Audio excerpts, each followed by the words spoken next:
This is Bad Books of the Bible, and today we're talking with Theron Mathis about the so-called Apocrypha. I'm Joel Miller. And I'm Jamie Bennett. And this is Bad Books of the Bible. It's a podcast about a collection of books with a curious pedigree and an even stranger legacy. Theron Mathis is a graduate of Liberty University with a BS in religion and Southern Seminary with an MDiv. He participated as a translator on the Old Testament portion of the Orthodox Study Bible, as well as contributing study notes. Theron is a member of St. Michael the Archangel Orthodox Church in Louisville, Kentucky, where he's been involved in parish education since 2000. He's the author of The Rest of the Bible. Welcome to the show, Theron. Hey, thanks for having me on. Looking forward to this and can't wait to go through the discussion. Well, we're really happy to have you.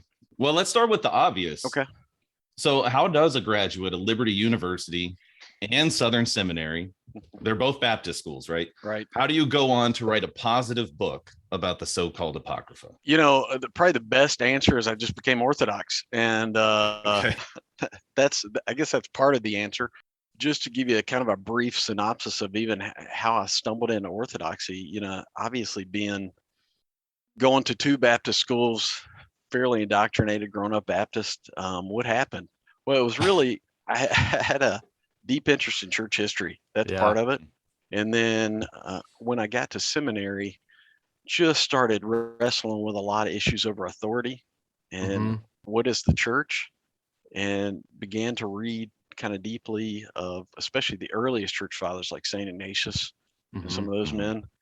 And then thankfully began to be exposed to some Orthodox people in Louisville, reached out to some people down in Nashville at the time, Father Gordon Walker, kind of developed a dialogue with them. And he, you know, that was 98.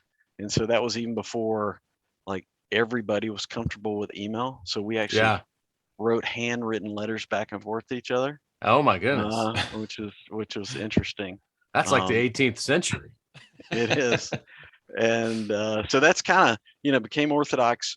And then you start reading the Bible with that Orthodox lens, and all of a sudden discover there's books there that you didn't have growing up, right? Yeah. And began to become interested in those. And then it was really my work on the Orthodox Study Bible that kind of led to eventually getting into the kind of the apocryphal books, as we're calling them. And that's exactly kind of what happened. This kind of jumps the gun on one of our questions because it's further down our list. But tell us about your involvement in the Orthodox Study Bible. How did that happen? Yeah, that's probably a better sequence. So here's what happened on that. I had during college and seminary, I had almost minored in college in Greek. I probably was like one course away from it. Probably should have done that. But and then in seminary, took extra Greek. It was kind of one of the focuses I had within seminary was to just really get better in Greek.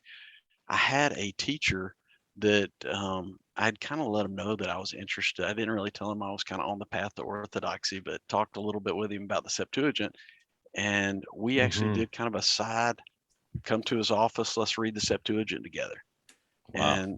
And really, to be honest with you, if you know New Testament Greek pretty well, Septuagint's not that hard. It's pretty similar. Occasionally there'll be some words or two that just fall out that they don't use by the time you get to the New Testament, but it's really similar. And so we spent a lot of time just translating through the Septuagint. And so I'd gotten fairly comfortable with it. And then as I was becoming Orthodox, I don't even remember how I found out about the project. It may have been through Father Gordon Walker actually telling me about it. And so I reached out to the editorial team and said, don't know if I can help. You know, here's my credentials. Here's what I know. And then basically got kind of an invitation to become part of it. We went up to the Antiochian village for a meeting where all the translators came together. It was a great time because we discussed just a lot of technical stuff that you wouldn't imagine with a Bible translation that you would have to do, like how to put together your translation in a readable way so the editors can use it, you know, defending word choices, things like that. So it was really a great time. Met a lot of people up there that I still remain friends with today. And so it was a great experience. And then the notes kind of came second. I did the books of First and Second Samuel, or First and Second Kings were the two books I did. And so did the notes for that, and then did some of the notes for some of the later, like Third and Fourth Kingdoms, First and Second Kings. So really proud of my work on that. It's a nerve-wracking project to think that you're actually translating the Bible. Right. Kind of scary. No pressure. No pressure at all. I still worry about it to this day. Occasionally when I hear people on podcasts reference the Orthodox Study Bible, and all of a sudden they're going to quote from one of the books I translated, I think, oh no, I hope they don't nail me that I got this phrasing wrong here or something like that. I have my copy right here, and so I'm going to be reading those passages with a lot more scrutiny now. Well, I will tell you one funny thing. So in the notes section, there is an obvious error I made in one of the notes. Oh no! Nothing that would like damage anybody's faith. Sure, just a technical thing. But if you find it, you'll have to shoot me an email and let me know. All right. Oh, we don't get a Bad Books exclusive scoop. It was I'll tell you, it's related to Goliath and his height. Okay. And, I kind of screwed up the calculations from the ancient to modern calculations. Oh man. Oh yeah. Now there's a clue for someone to sleuth out. Yeah. All right. There you go. Now you use the term readables when you discuss the books that our podcast is focused on. Where does that term come from? I use that. I was trying to avoid using the term Apocrypha, right? Because of the problems with that. Deuterocanonical's a mouthful, right? To say that all the time. And that somewhat has some problems as well, because it makes it sound like this is kind of an addition to the canon, or it comes in second place.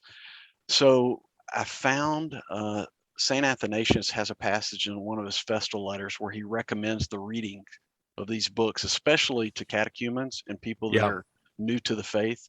And he refers to it with a Greek term that I won't try to pronounce, or you definitely will get calls from from listeners.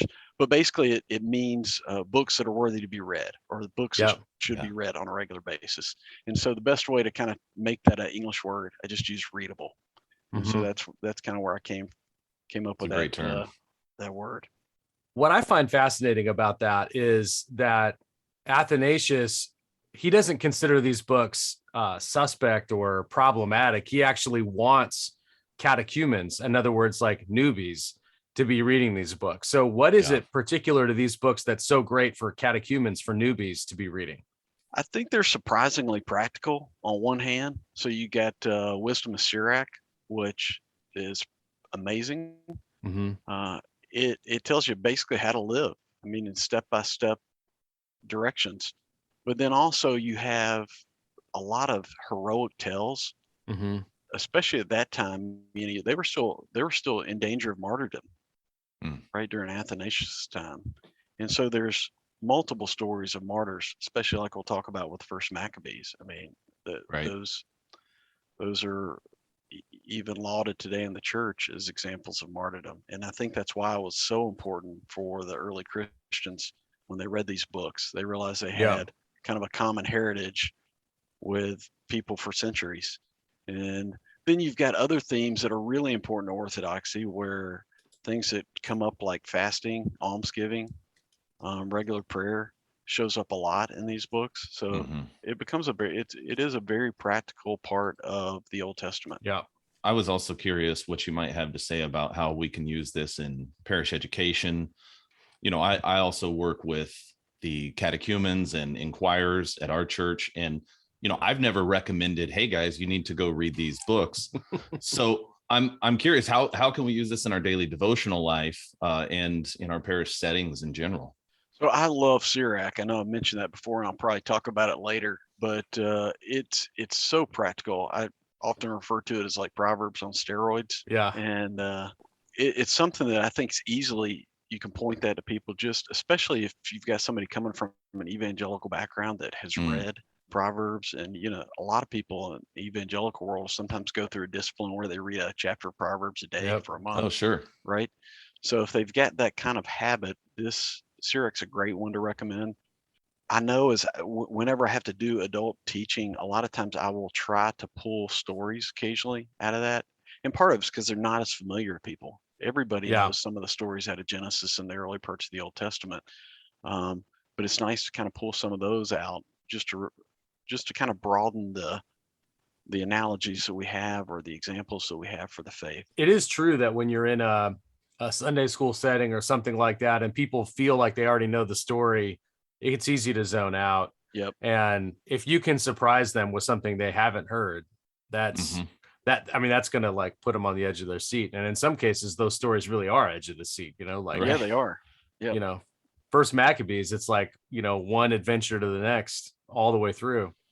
How does that translate? You talk about Sirach, which is a didactic sort of teaching book, a wisdom book. How do you relate that to stories like Tobit or Judith? How do those fit in? So Tobit, especially, when we talked about the three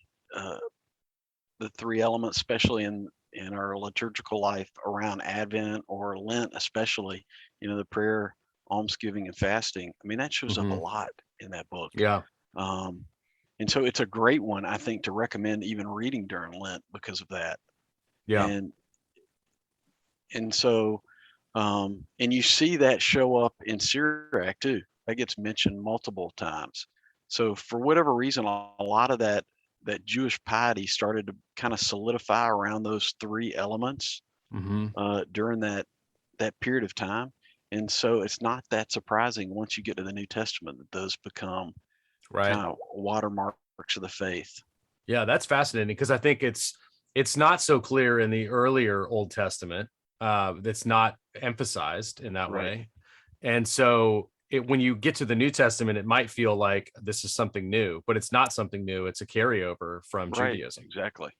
Yeah. And I think that's what's in this. I think that's what's really important about these books in general. And I may be getting ahead of myself a little bit, but in the evangelical world, that you often refer to the silent period of the Bible, like where God's not speaking anymore between Malachi and Matthew. And so you get to the New Testament, especially if you're reading the Bible through, and there's stuff that pops up during the life of Christ. You just like think, how did we get here? How did we get to the Pharisees, the Sadducees, and the Zealots, and all this?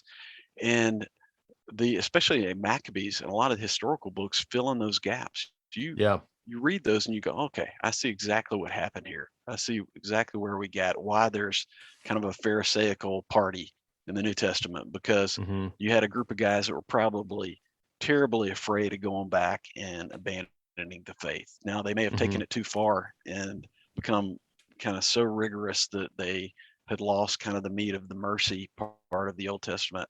But you understand why they hated Rome so much. Yeah. And they wanted that kind of yoke of political oppression to be thrown off, because they had experienced that in their history and they had been successful at throwing it off before. Yeah. So it wasn't kind of a long shot to do it again.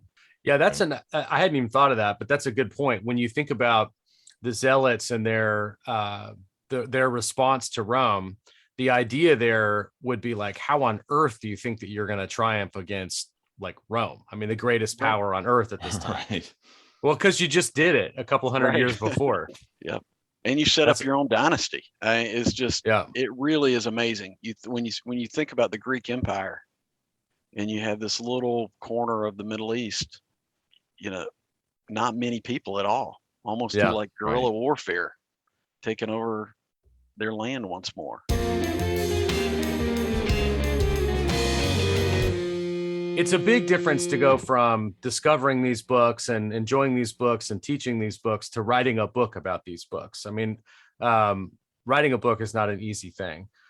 What inspired you to write the rest of the Bible? So what happened was, shortly after the Old Orthodox Study Bible came out, everybody's pretty excited about it. Our parish, people bought copies of it. And it wasn't long before I was teaching adult Sunday school at that time, and I kept having folks come up to me and say, "Hey, what are these extra books? I've never heard of these before." And it happened frequently enough that I thought, wow, there may be something here. And finally, I had somebody ask me. They were like, I need to know more about these. Do you know anything about them? Can you teach a class on it? And it was at the end of our kind of summer or spring semester with church school. And I actually had to be honest with him. Said, Jen, I don't really know much about him, to be honest with you. I've read them, but that's about it. And I said, I tell you what I'll do. I'll spend the summer doing some research, and what we'll do is next year, that'll be our Sunday school topic for next year. We'll just go through these books throughout the whole adult Sunday school year. So that's what I did. I spent the summer doing some research on it. Kind of tough books to research, to be honest with you, especially there's not nearly the amount of academic information out there. There's no really devotional information about these books. So it can be a little tough to find some help when it comes to that. So spent the summer doing that. Thankfully, I still, even though I wasn't a Southern seminarian, I still had access to their library. Nice. So I spent some time in there doing some research. And then we got to the fall and went through the church school year, going through the books, got a lot of positive feedback. And at the end of the year, had someone come up to me and said, Theron, why don't you, this would be a great idea for a book. I'm sure you got all your notes and everything. Why don't you put this together? So, I was like, I don't know. That seems like a lot of work. Yeah. Right.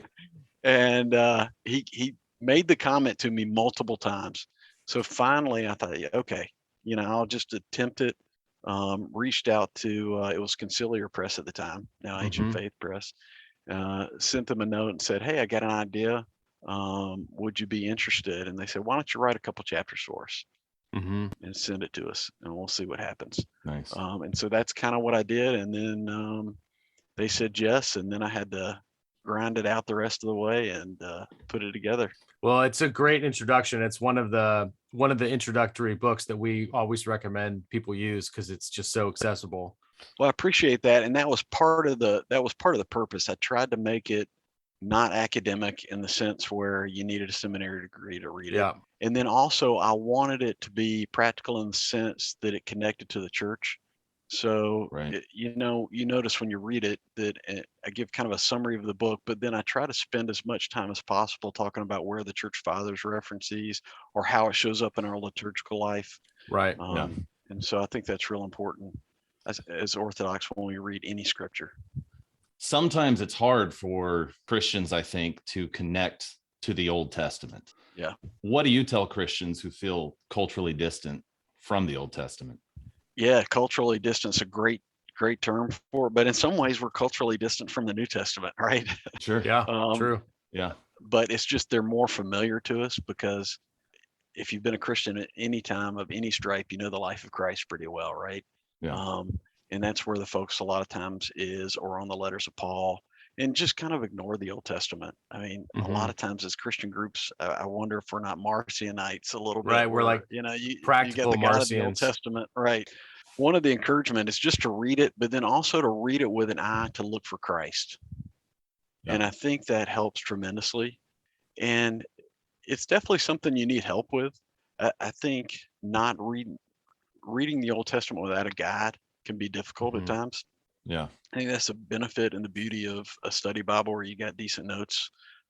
And thankfully, we've got more resources about the Old Testament today in Orthodoxy that I think help that. But once you do begin to see Christ in the Old Testament, it definitely brings it alive for you. And I think it's important for Orthodox people to become more familiar with the Old Testament just because it shows up in our hymnology so much. And you'll miss some little name drops and references in some of our hymns if you don't know the Old Testament. Think about the canon of St. Andrew during Lent. Yeah. I mean, how many obscure folks from the Old Testament does he reference? Sure. And you would be totally lost if you didn't have a knowledge of that. In fact, one year during our church school, it wasn't the whole year, but we did, I don't know, probably 10 weeks going through the canon of St. Andrew. And all we didn't really talk so much about the canon. I was just, let's talk about who are these Old Testament people that he keeps referencing and why is he referencing them? And so pointing people to that, I think helps tremendously. And really just looking for Christ. And to me, it becomes more apparent being Orthodox because of our liturgical life is not that dissimilar from some of the experience you see in the Old Testament. So that to me makes it a little easier. When you think about guides to the Old Testament, you mentioned that, and the hymns and liturgy itself can be a guide to the Old Testament. But how can an Orthodox Christian or any Christian read the Old Testament in such a way that they are benefiting from it and they're not getting lost in it? Yeah, I think you almost have to come to it honestly that yes, sometimes you are probably going to get lost. Okay. There are times you might even get bored, especially if you try reading through Genesis, Exodus, pretty exciting. You get to Leviticus and you're probably going to get bogged down, and it's okay to skim a genealogy. It's okay to even skim parts that you don't understand. Can we get that on the record? Is this on the record? It's okay. It is okay. I think sometimes just the discipline of reading is important. Yeah, we want to understand, but sometimes you just need to be disciplined to do it. And it may take time, and it takes a while sometimes for the whole picture to come together. Yeah, so I think that's right.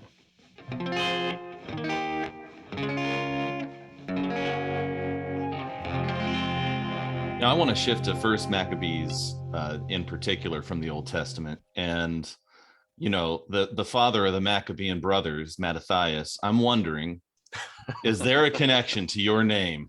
I wish there was. Wouldn't that be awesome? It was funny. A couple of weeks in church, I think Saint Matthias landed on a Sunday. Matthias the Apostle, and I did look over to one of my boys. I said, maybe we should take that as our patron family name or something. The family.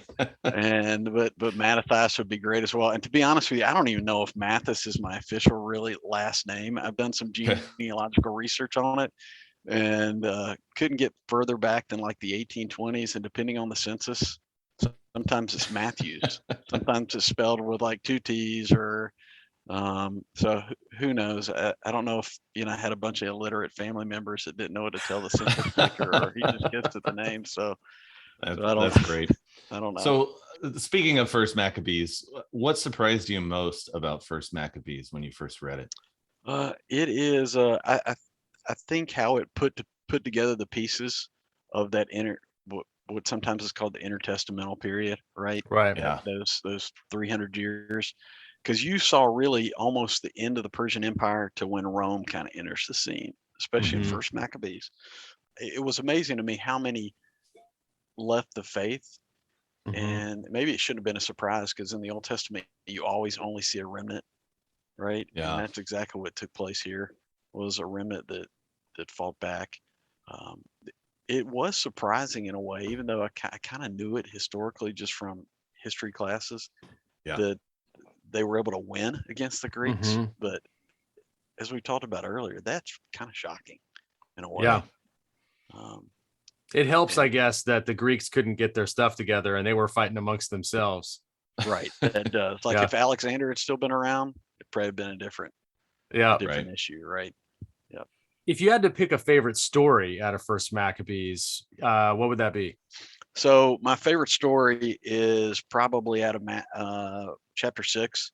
One of the soldiers, Eleazar, he was one of Judas's soldiers. There was a new battle with Antiochus V comes to town, and he brought elephants with him into the battle, which to me is pretty fascinating. And you see those again in another one of the Maccabees books where elephants show up. So that must have been a Greek tactic. But the other thing they did that was crazy is they intoxicated the elephants with wine ahead of time, right? So I guess to get them more frenzied for battle. Well, Eleazar sees one of these elephants and it's in armor, and he assumes the king's right on it because of the way the armor's ornamented on it.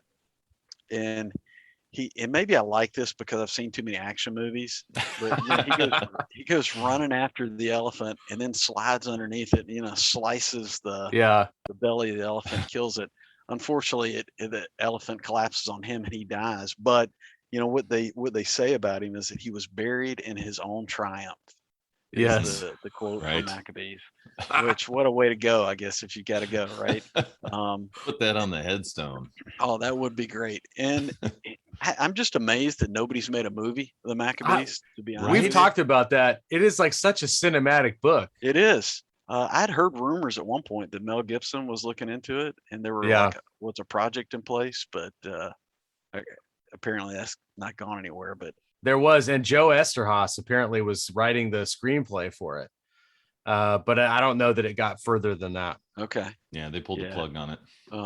I mean, a couple of these guys seem like John Wick of the Old Testament. You know? That's true. And one of the things we had with this book versus Tobit was really easy to pluck lessons out of. Sure, Yeah. no doubt about it. This book has been, one battle after another, and there certainly are lessons here, but they're not as obvious and in your face as they are with Tobit.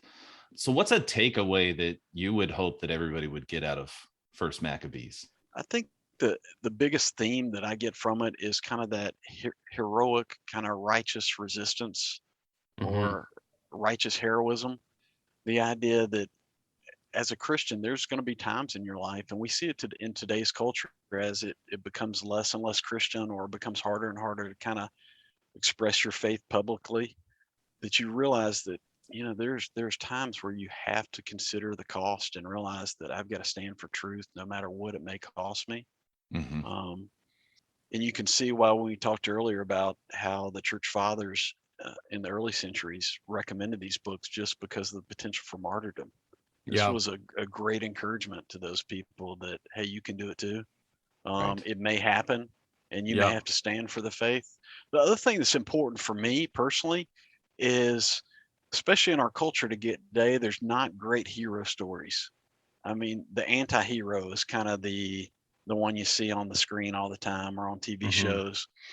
And even as a man, I think it's so important to just be reading on a regular basis stories of great men and heroes, just kind of putting those into your soul. It seems to change you.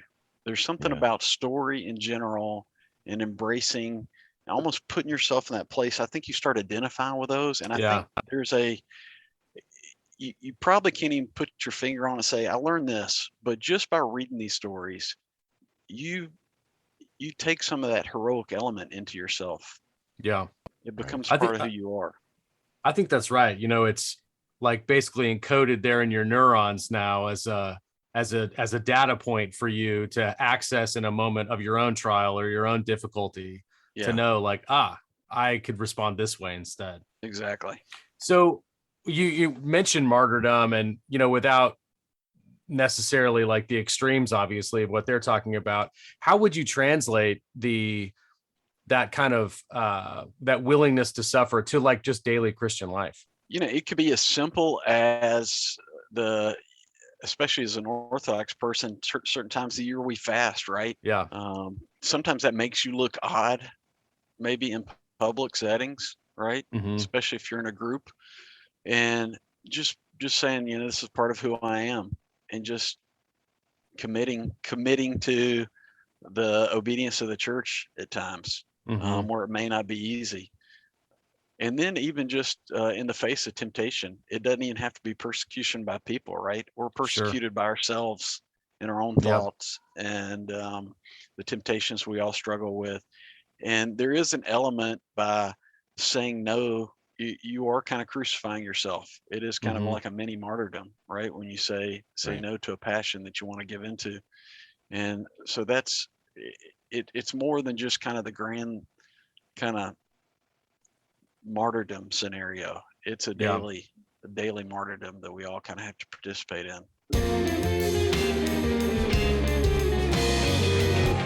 You picked a story out of First Maccabees, your favorite. I want to hear about one of your favorite stories out of the readables more generally. Okay. I love Judith, just again, it's but I think my favorite story is probably Tobit. And I know you guys just got finished with going through Tobit. It's entertaining. At times it feels almost silly. Yeah. Right. It's like one of the most comical books in the Bible, undoubtedly. It is. And just bizarre things happen. Mhm. I mean, the bird droppings on Tobit's eyes. You got the fish and the incense and the demons and then Raphael goes undercover. You Yeah. know, so it is a very entertaining book, easy to read. But then also there are some really practical elements like you guys talked about. So it's a fun one to read. It's as enjoyable, I think, as any of the books in the Bible actually to read. Yeah. Yeah, it's really fun. A few minutes ago, you gave us a takeaway from First Maccabees. What's one takeaway you would hope that everyone would get from one of the other books of the readables or the readables in general? So I think putting the pieces together in terms of where the New Testament originates from, at least what you Mhm. see in the New Testament, I think Yeah. it's critical to read these books for that reason, Yeah. because you understand exactly kind of the context that Jesus is speaking and the apostles are living in early Yeah. on. By understanding these books, you definitely understand how Rome shows up. Yeah. It's interesting at the end of Maccabees. I know it was probably spoiler alert for people because you're getting to it pretty soon, but they kind of make that treaty at the end of the book between them and Sparta, and sounds great at the time, but later on it had some interesting results for the people of Judah. Right. So it definitely helps put pieces together. But then again, we've talked about it a couple times. It's immensely practical, probably more than I think people would expect, because it's narratives and really wisdom literature Mhm. is what you find. So it's not. I think sometimes it's easier even to read than some of the prophets because. Oh, yeah. The prophets can be tough because there's so much strong imagery. It's a lot of poetic language. This is definitely more straightforward Yeah. Right. and easier to kind of digest. How can Orthodox or even Roman Catholic believers talk with their Protestant or evangelical friends in such a way that might encourage them to give these books a try? So I've taken two approaches and we've kind of addressed it a little bit. Number one, I go kind of the historical route depending on the person. If it's somebody Mhm. that loves that kind of information, I will recommend the Maccabees. Hey, this will fill in a lot of gaps for you, Mhm. even if you don't consider it scripture, right? You will have a better understanding of the New Testament. And Right. that's a persuasive argument, right? Because they Mhm. want to understand the New Testament better. And so I encourage them to read Maccabees because of that. I probably don't send them to Tobit first because then they like, what in the world is every one of these books like this? Even if they enjoyed it, it just may seem so odd that you want That's them what to we keep did. We reading. sent everybody to Tobit Yeah. first. Straight to the did. fish guts. Yeah. Hey, it's entertaining. So that would be the first approach. The other one, again, I mentioned Sirach a couple times. Love that book. So somebody that you just want to demonstrate how practical these books can be, just Mhm. have them pick that up. It's Yeah. probably part of their devotional life to read the Proverbs anyway. So this is another way to kind of introduce them to that same type of literature they're probably very familiar with. It's probably one of the most familiar books in terms of just reading it and think, okay, this sounds like something I've read before. Yeah. And I think those are the two approaches I use when I talk to people that aren't familiar with them.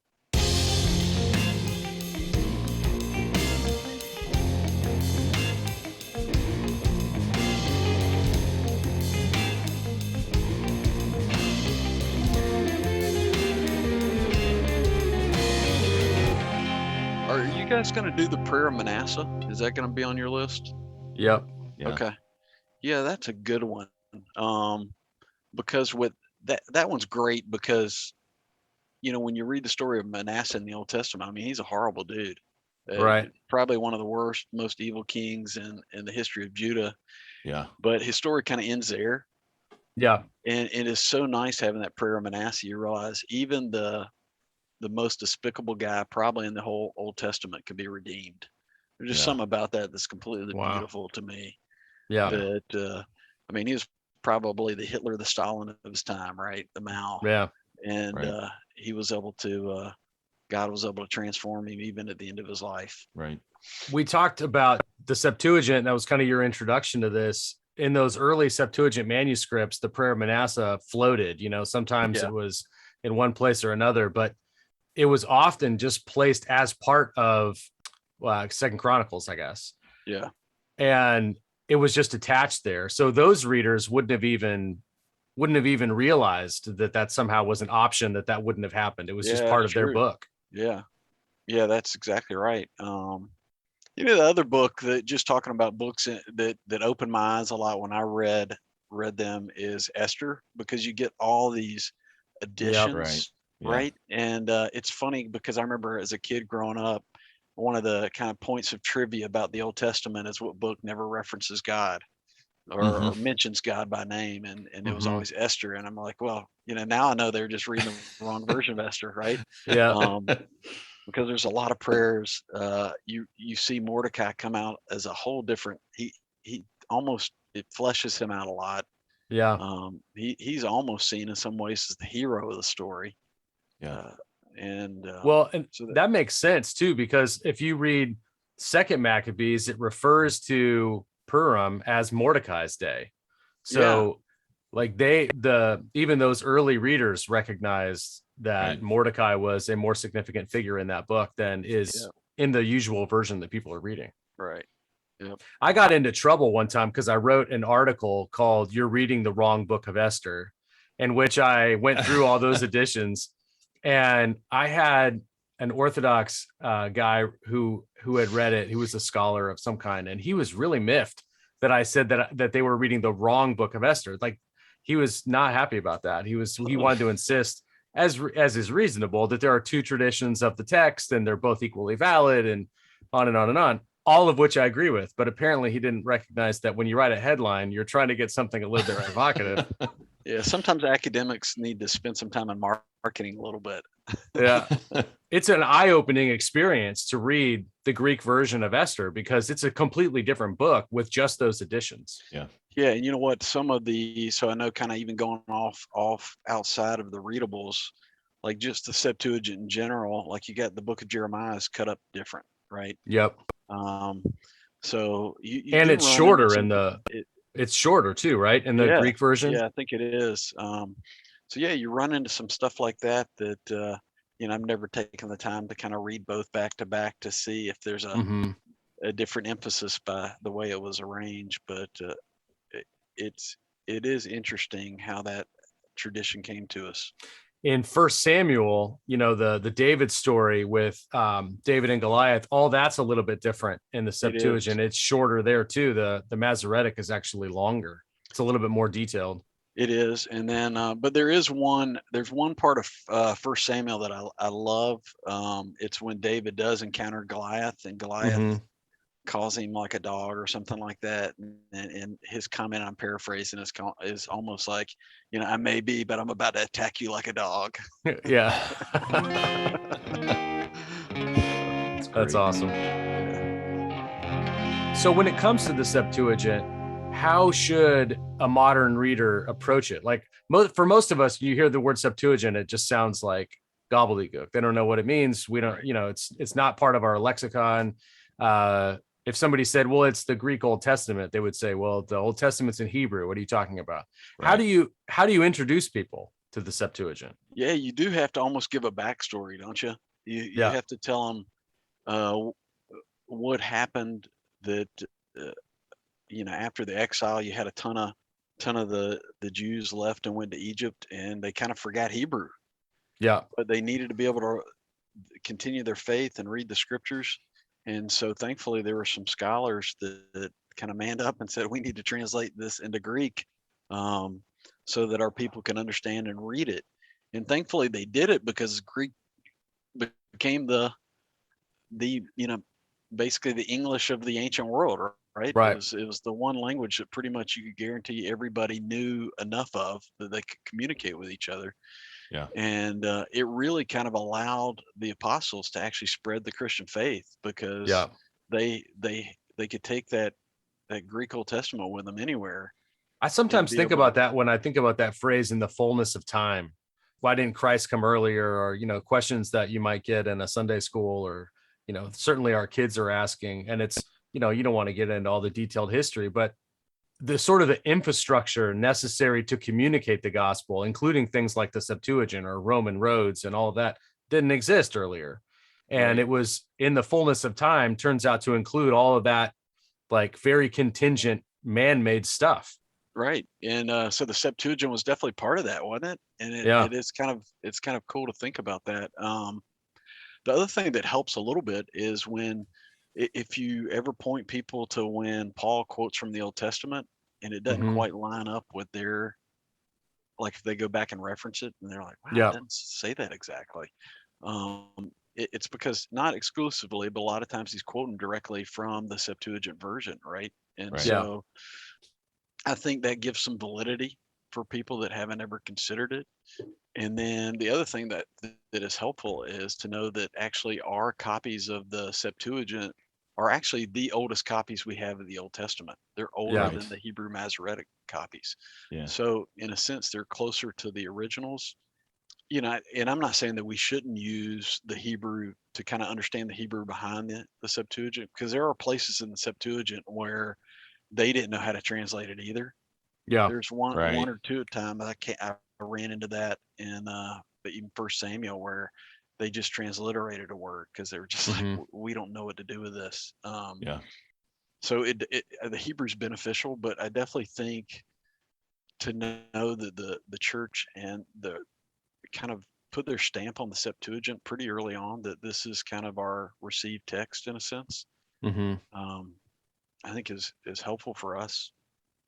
And I think it's good to point out to people that, you know, there you can go down all kind of historical rabbit trails why that ended up being rejected later on by the Jewish communities, and then why they developed the Masoretic text. But I think it's somewhat problematic though for Christians just to go, you know, the whole go back to the sources, only go to the Hebrew text when it's not quite as original in a sense. Yes, it may be the Mhm. same language, but it there's a good chance there's probably some additions or editing to it that obscured some stuff that Mhm. I think comes out in the Septuagint.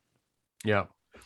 So I want to ask a question tying this back into your work on the Orthodox Study Bible. One of the remarkable things about the Orthodox Study Bible is that you are bringing the Septuagint into English, often English speakers who've never encountered the Septuagint. When you look at the New Testament of the Orthodox Study Bible, it's based on the New King James Version. Right. But the New King James Old Testament is not based on the Septuagint. I mean, perhaps there's some reference to the Septuagint in the translation process, but it is not itself based on the Septuagint. You guys had to go in and create a translation that kept consistent with the style of the New King James Version. You had a foundational text to keep in line with. But tell me about that process of making the Septuagint read in that style, consistent with that. So we use the New King James Old Testament as kind of the base Mhm. The language. foundational text. Right. Okay. Yep. So in fact, when we put together the notes, so like in every verse I did, you had you had to put the New King James Old Testament version up there, and then you had kind of your um, another verse where you put in the your translation basically, but Okay. you put in a different couple words, and then you kind of had a smoothed out version of it that I you see. did below it. And so by doing that, you kind of the, the the committee didn't want us to deviate from the NKJV Okay. unless it was like necessary based on the Septuagint translation. So, Sure. you know, there were times where, you know, I thought to myself, you know, this could probably be said a little bit different, but Mhm. the New King James got at it, right? Was close enough. Was, Right. you know, still got to the language of it. So kind of just left it. Mhm. It Right. was when they diverted significantly from the translation is kind of where you made your changes. But I think that allowed everybody to sound very similar because you can Yeah. Yeah. imagine, I can't remember how many of us that worked on it, but everybody's writing style is different Right. in the way that you understand things. If you don't have something to kind of control you, Sure. each book would sound just very, very different. from each other. So that was kind of the way that we did it. And I think that's the way that a lot of Bible translations work, is they start with kind of a base text and just edit off of that. The New English translation of the Septuagint works that way with the New Revised Standard. That the New Revised Standard is kind of the controlling text, and then the New English translation of the Septuagint is basically using that as the base. Yeah. Well, even the venerable Old King James Version, you know, it says in there in the beginning, the preface by the translators, it says the previous translations diligently compared. Yeah. So, you know, they had the other English translations that already existed in front of them when they created the King James Version. So this is normal. But I was curious because there is that unique thing where you have a particular translation, but you're sort of correcting the text to match the Septuagint. That's exactly what you're doing. And I just find that such a fascinating angle and such an interesting thing for that text. I've been wanting to ask that for months. Years even. Years. I think that brings us to a close. Theron, why don't you wrap us up? Well, thanks so much again for having me on today. I appreciated the conversation. We've talked about a lot of interesting stuff, gone down some good rabbit trails, so it's been enjoyable. You know, I would just continue to encourage you guys in what you're doing. Thank you so much for just introducing people to these books. It's a really important thing, and I think it rounds out kind of our understanding of the Bible in a way that so many people miss. So continue to do what you're doing, and everybody out there, please pick up your Bible and read these books. We hope you enjoyed listening in on our conversation with Theron Mathis. His book, The Rest of the Bible, is available from Ancient Faith Ministries at store.ancientfaith.com. You've been listening to Bad Books of the Bible, a production of Ancient Faith Radio. For show notes, links to our show page, Twitter, and a whole bunch of other stuff, like a place to subscribe for updates, so much more, please visit badbooksofthebible.com. Now tune in next week when we return to 1 Maccabees and we see how King Demetrius breaks his promises to the Jews.